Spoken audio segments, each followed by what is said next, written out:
Nellore Medicover హాస్పిటల్లో 5 ఏళ్ల బాలికకు అతి క్లిష్టమైన అరుదైన ఆపరేషన్ నిర్వహించి ఆ బాలిక ప్రాణాలను కాపాడారు వైద్యులు.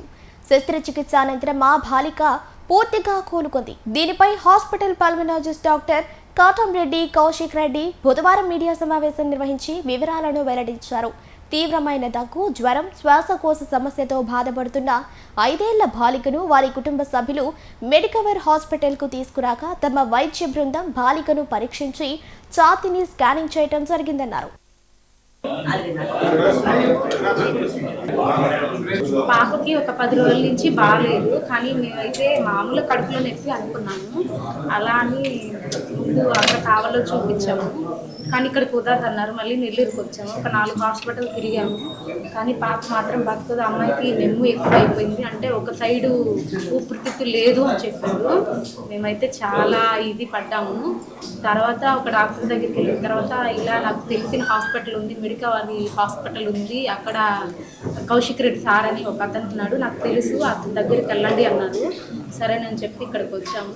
ఇట్లా కౌశిక్ రెడ్డి సార్ని కలిసాము. ఇట్లా సార్ పాప ఇలా ఉందని సారు టెస్టులు అవి అన్నీ చేశారు. చేసిన తర్వాత పాప ఏదో మింగేసిందని వాళ్ళు చెప్పారు. ఇట్లా సర్జరీ చేయాలమ్మా అని చెప్పారు. సరే సార్ మీ ఇష్టం చేయండి, పాపకి ఏమి కాదు అంటే చేయండి అని అన్నాం మేము. సరే అని చెప్పి సర్జరీ చేసిన తర్వాత ఒక్క పొడి అనేది 4 పొలుకులు ఉన్నాయి అమ్మాయి కడుపులో, అదే ఊపిరితిత్తులో. అవి తీసి చూపించారు. తీసిన తర్వాత పాప ఏమో చాలా అంటే అంతకుముందు బాగా లేదనమాట. కళ్ళు మూసేయడం, అంటే ఆయాసం ఎక్కువ అవ్వడం. అసలు మేమైతే బతికిద్ది అనుకోలేదు. ఇలా మా పాప బతుకుంది అంటే కౌశిక్ రెడ్డి సార్ గారు మాత్రమే కారణం. ఇలా మా పాప ఇలా ఉందంటే జరిగి కూడా ఒక వారం అయింది అంతే, వారం కూడా కాలేదు. ఇలా మళ్ళీ 5 రోజులకి చెకప్కి రావాలంటే ఈరోజు వచ్చాము.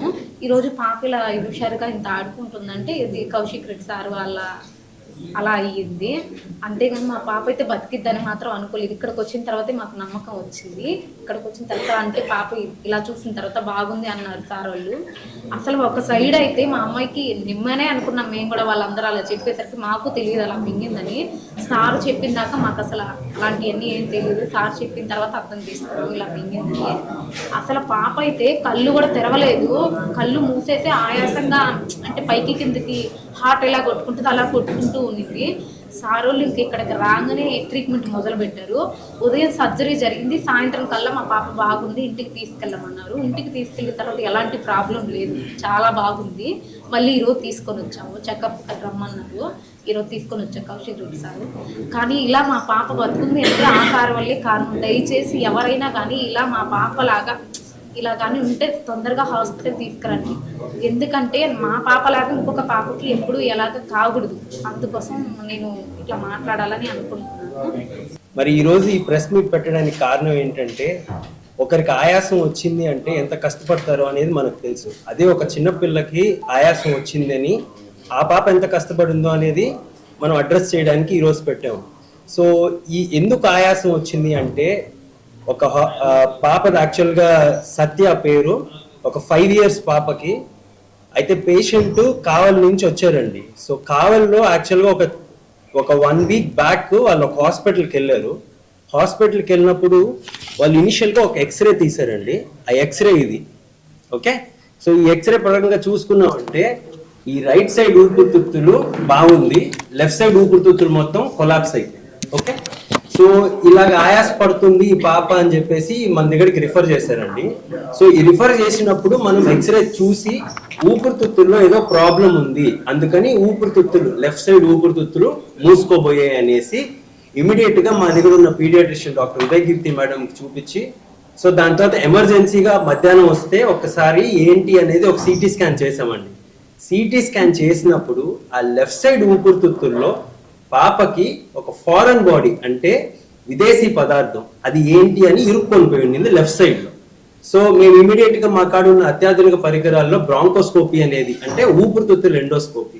సో ఈ ఊపిరితిత్తుల ఎండోస్కోపీ పీడియాట్రిక్ బ్రాంకోస్కోపీ అంటాము. సో ఈ పీడియాట్రిక్ బ్రాంకోస్కోపీ వేసి ఊపిరితిత్తుల్ని చూసామండి. చూసినప్పుడు అక్కడ ఫారెన్ బాడీ కనిపించింది. అంటే లెఫ్ట్ సైడ్ మెయిన్ బ్రాంకస్ అంటే మెయిన్ ఊపిరితిత్తులు లెఫ్ట్ సైడ్కి పోయే మెయిన్ గొట్టంలో ఆ ఫారెన్ బాడీ ఇరుక్కొని ఉండింది.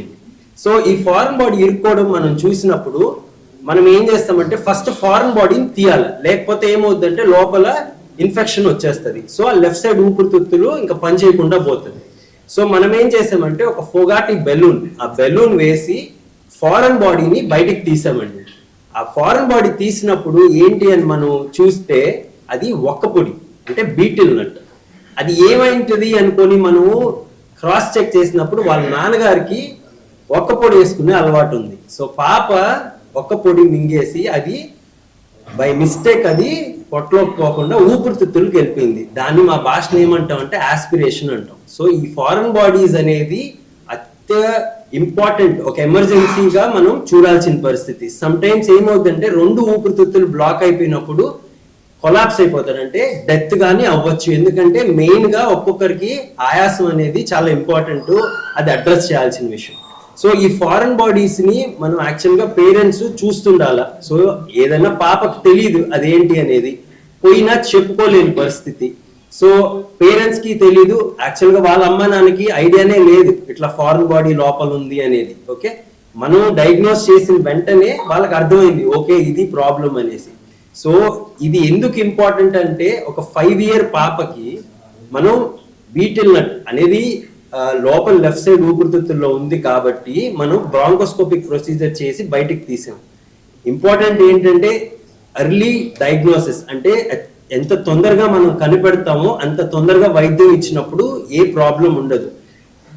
ఫారెన్ బాడీ అనే పర్స్పెక్టివే ఎమర్జెన్సీ ప్రొసీజర్ అండి. ఓకే, సో ఇప్పుడు మా పీడియాట్రిషియన్ మేడం ఉదయకీర్తి గారు చెప్తారు, దాని తర్వాత మా రంగా సార్ వచ్చి అనస్థెటిస్ట్ ఇక్కడ. సో మనం ఎలా కేసు హ్యాండిల్ చేసామని.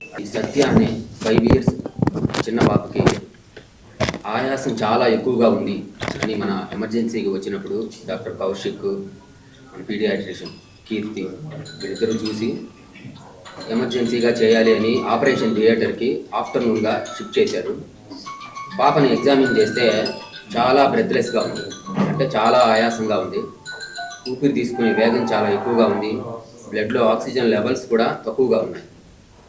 కానీ ఇంకా ఈ పాపకి ఎమర్జెన్సీగా మనం చేయాలి అని సో అప్పటికప్పుడే వితౌట్ ఎనీ డిలే మనం ప్రొసీజర్ చేయడానికి ఆపరేషన్ థియేటర్ లోపలికి తీసుకెళ్ళాము.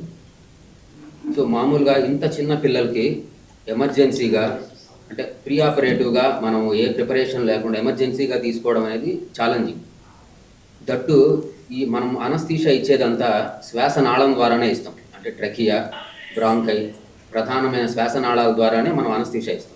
అందులోనే ప్రొసీజర్ చేయాల్సి వస్తుంది, అంటే ఒక 2 hours ప్రొసీజర్ చేయాల్సి రావడం అంటప్పుడు వాళ్ళకి అనస్థీషియా ఇవ్వడం అనేది చాలా ఛాలెంజింగ్.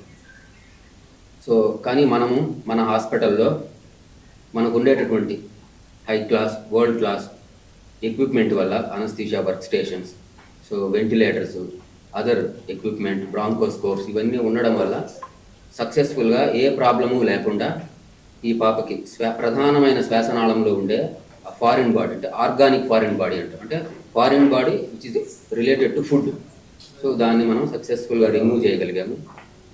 ఆపరేషన్ అయిన తర్వాత కూడా ఈ పాపని ఒక 12 to 54 hours ఐసీయూలోనే పెట్టుకున్నాము.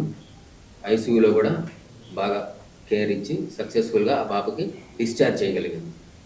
సో ఆస్పిరేషన్ అనేది ఎప్పుడో 2 వారాల క్రితం జరిగింది. సో కొన్నిసార్లు ఏమవుతుంది అని అంటే అది ఆల్రెడీ ఒక లంగ్లో కాకుండా ఇంకొక సైడ్ వెళ్ళిపోయింది కాబట్టి బేబీకి లైఫ్ థ్రెటనింగ్ ఈవెంట్స్ అంటూ ఏమీ జరగలేదు. Suppose it is the big foreign body, అది మెయిన్ ట్రెకియాలోనే ఉండిపోయింది అనుకోండి, ఒక్కోసారి అది లైఫ్ థ్రెటనింగ్ ఈవెన్ డెత్ కూడా అయ్యే ఛాన్సెస్ ఉంటుంది. సో యూజువల్లీ ఈ అవేర్నెస్ ఎందుకు అంటే పేరెంట్స్ ఈ age group particularly 3 to 5 years age గ్రూప్లో చాలా పర్టికులర్గా నోటీస్ చేస్తూ ఉన్నారు పిల్లల్ని. సో అది ఎక్స్ప్లోరేటివ్ ఏజ్ గ్రూప్, వాళ్ళకి ఎంతూసియాజం ఉంటుంది, ఏం జరుగుతుంది ఏంటి, ప్లస్ పేరెంట్స్ కానీ చుట్టుపక్కల వాళ్ళు కానీ ఏం చేస్తున్నారు అది ఇమిటేట్ చేస్తూ ఉంటారు. సో ఎందుకు ఆ పాప బీటిల్ నట్ తీసుకునింది అంటే ఫాదర్ని చూస్తూ ఉంది, సో తీసేసుకునింది. సేమ్ థింగ్ సాఫ్ట్ ఆబ్జెక్ట్స్ అనుకోండి, అవి స్వాలో చేసేస్తారు. Hard objects only betel nut అనే కాదు, డ్రై ఫ్రూట్స్, పీనట్స్ యూజువల్ ఇవి ఉంటాయి ఫారిన్ బాడీస్ లాగా. సో అవి యాస్పిరేట్ చేసేసుకుంటారు, అది శ్వాసగొట్టంలోకి వెళ్ళిపోద్ది అనమాట. మనకి పొట్టలోకి వెళ్ళాల్సిన గొట్టంలో కాకుండా శ్వాసగొట్టంలోకి వెళ్ళి ఇలాంటి సిచ్యువేషన్స్ వస్తాయి.